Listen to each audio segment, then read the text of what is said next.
Manajemen pengelolaan keuangan, peningkatan kapasitas TFL Program Sanitasi Perdesaan Padat Karya. Sub pokok bahasan, dasar hukum, pemberi dana dan tujuan penggunaan, tata kelola pencairan dana, penggunaan dana bantuan, penyaluran dana bantuan, persyaratan penyaluran dana bantuan, penggunaan materai, dokumen laporan pertanggungjawaban atau LPJ, diskusi dan tanya jawab, simulasi. Dasar hukum, Peraturan Menteri Keuangan Republik Indonesia Nomor 173 Tahun 2016 tentang perubahan atas Peraturan Menteri Keuangan Nomor 168/PMK.05/2015 tentang mekanisme pelaksanaan anggaran bantuan pemerintah pada kementerian negara atau lembaga. Peraturan Menteri Pekerjaan Umum dan Perumahan Rakyat Republik Indonesia Nomor 24/PRT/M/2016 tentang mekanisme pelaksanaan anggaran bantuan pemerintah di Direktorat Jenderal Cipta Karya. Peraturan Pemerintah Republik Indonesia Nomor 24 Tahun 2000 tentang perubahan tarif bea materai dan besarnya batas pengenaan harga nominal yang dikenakan bea materai. Peraturan Presiden Nomor 16 Tahun 2018 tentang pengadaan barang atau jasa pemerintah dan turunannya. Peraturan Lembaga LKPP Nomor 8 Tahun 2018 tentang pedoman pelaksanaan swakelola. Surat Direktur Peraturan Perpajakan 1, Direktorat Jenderal Pajak, Kementerian Keuangan Nomor S/PJ.02/2018 tanggal 21 Mei 2018 perihal penjelasan atas bantuan pemerintah. Pemberian dana bantuan pemerintah. Dana program sanitasi perdesaan padat karya bersumber dari APBN yang diberikan melalui Direktorat Pengembangan Penyihatan Lingkungan Permukiman atau PPLP, Direktorat Jenderal Cipta Karya Kementerian Pekerjaan Umum dan Perumahan Rakyat PUPR dalam bentuk uang tunai.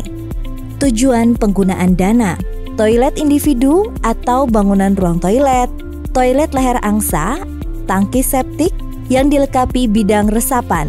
Kombinasi bangunan ruang toilet dan tangki septik komunal yang dilengkapi bidang resapan, toilet leher angsa dan tangki septik yang dilengkapi bidang resapan, tangki septik yang dilengkapi bidang resapan, TSP individu, kombinasi TSP individu dan komunal. Tata kelola pencairan dana, transfer ke rekening KSM. Dana ditransfer ke rekening KSM dalam 2 tahap, 70% dan 30%. Buku rekening KSM ditandatangani oleh 3 orang, ketua, bendahara, calon pemanfaat.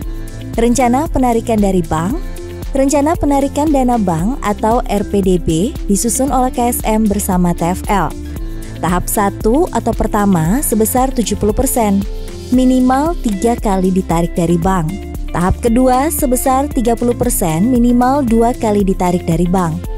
RPDB diverifikasi oleh fasilitator kabupaten. Laporan pertanggungjawaban dana. KSM wajib menyerahkan LPJ setiap tahapan kepada PPK. Isi LPJ, dokumen pengadaan barang dan jasa, laporan fisik dan laporan keuangan. Penyaluran dana dari Balai Prasarana Permukiman Wilayah ke KSM. Dana kegiatan untuk masing-masing lokasi disalurkan melalui dokumen anggaran atau DIPA Balai Prasarana Permukiman Wilayah. Kontrak kerja atau perjanjian kerjasama ditandatangani oleh PPK pada Balai Prasarana Permukiman Wilayah dengan KSM. Sebelum pembuatan kontrak kerja atau perjanjian kerjasama oleh PPK pada Balai Prasarana Permukiman Wilayah, maka KSM diwajibkan membuka rekening. Pembukaan rekening bersama untuk program sanitasi perdesaan padat karya dilakukan oleh KSM. Buku tabungan dibuat atas nama KSM, ditandatangani spesimen oleh 3 orang, ketua KSM, bendahara KSM, dan 1 orang dari calon penerima manfaat. Penyaluran dana dari KPPN ke rekening KSM dibagi menjadi 2 tahap. Berkas penyaluran dana disiapkan oleh Balai Prasarana Permukiman Wilayah. Penggunaan dana bantuan pemerintah.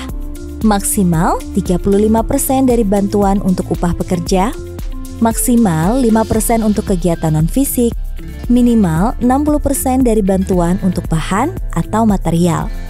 Penggunaan dana operasional maksimal 5% untuk kegiatan non-fisik adalah kegiatan-kegiatan rembuk tahap konstruksi di tingkat masyarakat, alat tulis kantor atau ATK termasuk materai, pembuatan dokumen LPJ KSM seperti cetak, fotokopi dan jilid, perlengkapan K3, kampanye PHBS, konsumsi untuk rembuk warga, papan informasi pelaksanaan kegiatan, spanduk, poster untuk edukasi masyarakat, transport untuk pencairan dana di bank, belanja material, rapat koordinasi di kabupaten atau kota dan provinsi.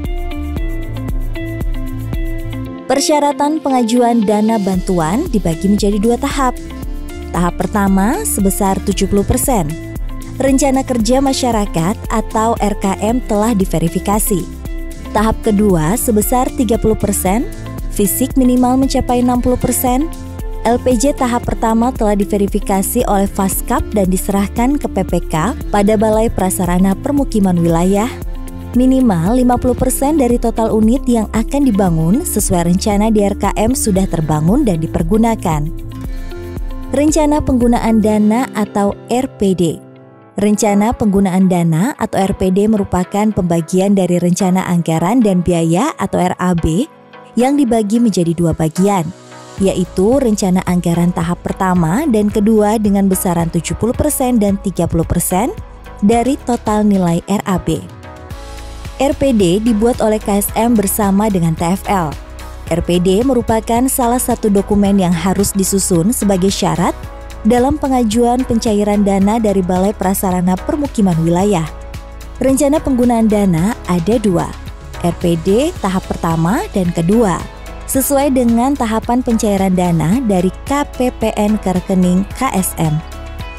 Penarikan dana bantuan KSM dari bank, rencana penarikan dana bank atau RPDB. RPDB merupakan pemilahan besaran dana dari rencana penggunaan dana atau RPD. Dana tahap pertama minimal 3 kali ditarik dari bank, atau dengan kata lain tidak bisa sekali penarikan dari bank. Sedangkan untuk dana tahap kedua minimal 2 kali ditarik dari bank, atau dengan kata lain tidak bisa sekali penarikan dari bank. RPDB disusun sebelum KSM menarik dana ke bank. RPDB disusun oleh KSM bersama TFL. RPDB diverifikasi oleh fasilitator kabupaten. RPDB jumlahnya sesuai dengan termin penarikan dana ke bank. Penggunaan materai pada bukti pembayaran. Untuk pembayaran yang mempunyai harga nominal sampai Rp250.000 tidak dikenakan bea materai. Untuk pembayaran yang mempunyai harga nominal lebih dari Rp250.000 sampai dengan Rp1.000.000 dikenakan bea materai Rp3.000. Untuk pembayaran yang mempunyai harga nominal lebih dari Rp1.000.000 dikenakan bea materai Rp6.000. Peraturan Pemerintah Republik Indonesia Nomor 24 Tahun 2000 tentang perubahan tarif bea materai dan besarnya batas pengenaan harga nominal yang dikenakan bea materai. Kelengkapan dokumen laporan pertanggungjawaban. LPJ sebagai salah satu bentuk pengawasan dan pengendalian pelaksanaan kegiatan. Laporan pertanggungjawaban dibuat oleh KSM bersama TFL. Laporan pertanggungjawaban dibuat setiap tahap, yaitu LPJ tahap pertama dan tahap kedua. LPJ disampaikan kepada PPK sebagai pengajuan tahap pencairan dana, dan setelah pekerjaan fisik selesai. Laporan pelaksanaan pertanggungjawaban atau LPJ terdiri dari 3 bagian. 1. Laporan pelaksanaan fisik. 2. Laporan administrasi keuangan. 3. Pengadaan barang atau jasa. Isi laporan pelaksanaan atau pertanggungjawaban atau LPJ.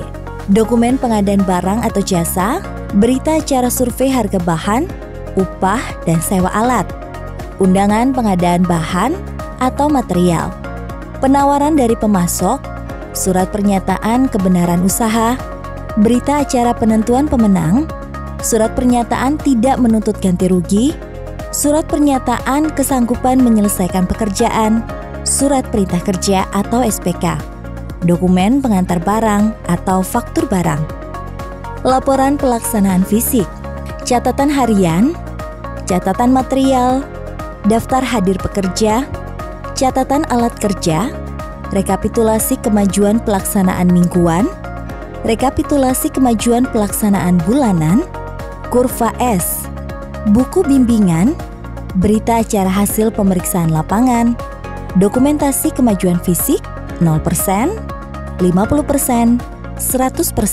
setiap unit fasilitas sanitasi. Laporan keuangan, rencana penggunaan dana atau RPD, rencana penarikan dana bank atau RPDB, surat permohonan penarikan dana, buku bank KSM, buku kas umum KSM, buku operasional dana non-fisik, buku swadaya, laporan penggunaan dana atau LPD.